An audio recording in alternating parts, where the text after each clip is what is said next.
Kasi ayun, nagpa-check up na po kami sa mata para sa eyeglasses kasi ako na yung aking pagbasa sa malapitan guys. Ayun. Kaya nagkaroon ko ng eyeglasses. Yan. I-share ko lang sa inyo guys. Tara, buksan na natin.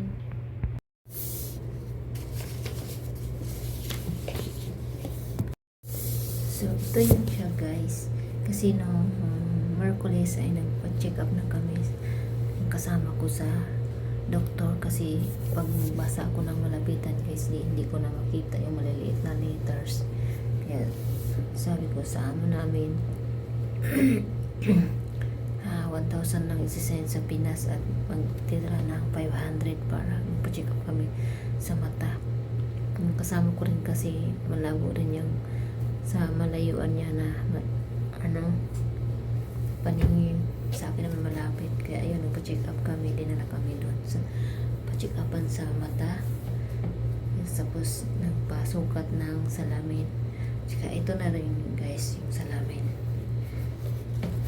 I-share ko lang sa inyo ito yung ng doktor sa aking base sa aking mata. Ito yung mga sukat ng aking eyeglasses. Tapos kinuha niya madam kanina. Ito yan siya guys, yung lagayan din, ganda siya. Tapos yan, ito na yan, eyeglasses. Meron siyang pumunas, may pangalan pa. Kailangan daw isuot to kasi para masana yung aking mata. Kasi